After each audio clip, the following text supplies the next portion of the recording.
Millions of Americans are struggling to get good sleep, and I know I am one of them. And to better understand American sleep habits and sleep quality as of late, U.S. News World and Report's 360 Reviews team surveyed adults 18 and older across the country about their sleep routines, which sleep aid products they use, and more. And here to talk to me about this study and its results is Sleep Feature editor Hania Ray. Thanks so much for joining us. Thanks so much for having me. And I know you and I were just talking off of this about all the different sleep things that go into trying to get a good night's sleep. But tell us a little bit about this survey. What motivated you guys to look into it right now? Given the state of current events in the United States right now, the team at US News 360 Reviews decided we wanted to survey Americans about their sleep routines, their sleep quality, what sleep aids they use, and obviously what's keeping them up at night. What were the main takeaways from the surveys? As I mentioned, millions of Americans struggling to get good sleep right now. So what were you guys able to find? Sure. Many Americans said they were worried about the country, the direction it was going, from gun violence to inflation. But a lot of people were also speaking about how their bedtime routines were interrupting them, and mentioned partner snoring, which was almost 50% of respondents, eating too much before bed, falling asleep with the TV on, that sort of thing. So, even though around 3/4 or 72% of people said that they were totally fine getting to bed on time or keeping a bedtime routine, those bedtime routines weren't actually that great. So we were seeing a lot of respondents speak about some of these problems and issues when they were getting to bed. And as you mentioned, some people's worries or stressors impacting their sleep, I guess, were there any things that were surprising that you guys came across from the survey?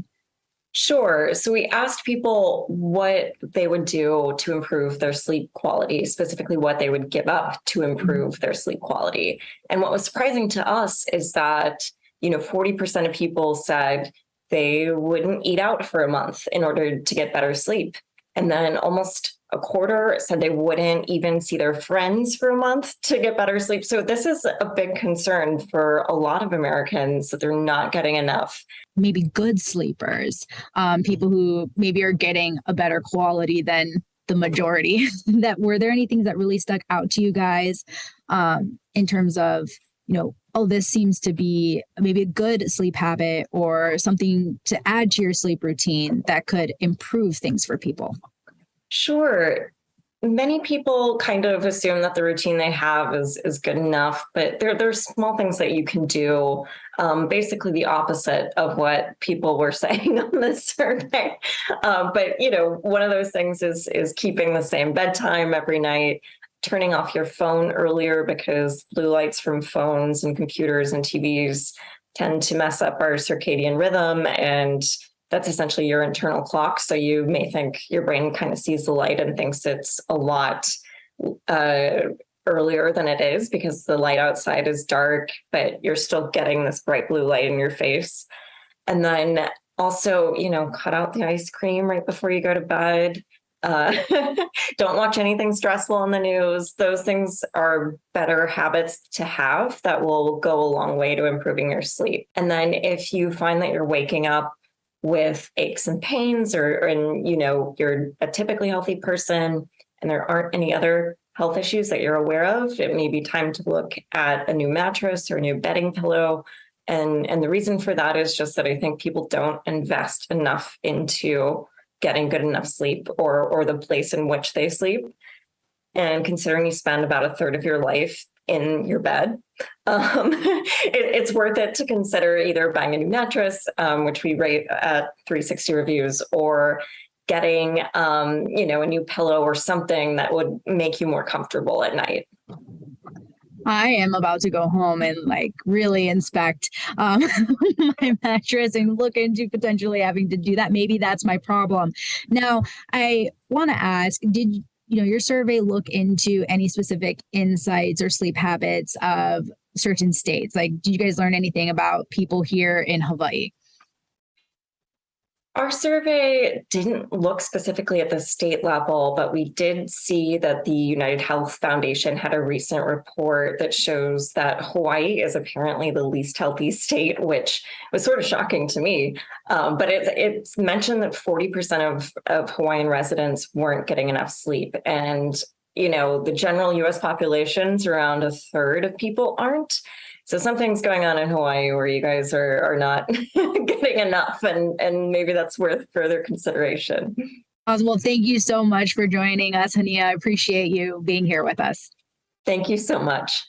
We'll have this full interview on our website, KITV.com, in just a little bit.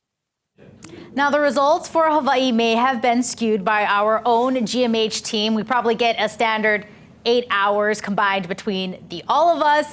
That's definitely true. 8.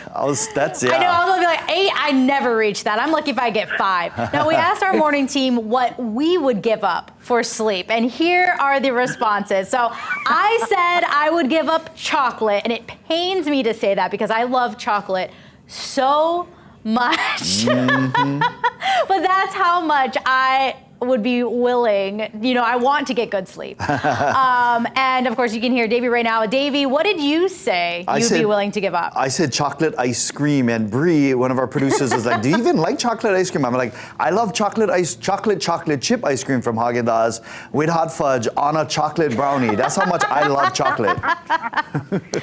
And Danielle, I hear you laughing over there, and you said you'd give up cheesecake. Cheesecake, yes, it's going to be hard, but frankly, I think there aren't enough hours in the day. We just need to make it a longer day so that we have time to do all the work and take care of all the people that we take care of here in Hawaii. That's why we don't get enough sleep. That's all there is to it. Yep, absolutely. That is true. And we're taking a look. Here's some of our producers and, of course, Aaron, our reporter, what they would all give up. Christina said she'd give up coffee, which I guess if you get more sleep, Christina, you won't need the coffee. Shannon said she'd give up nachos. Bree said she'd give up sugar.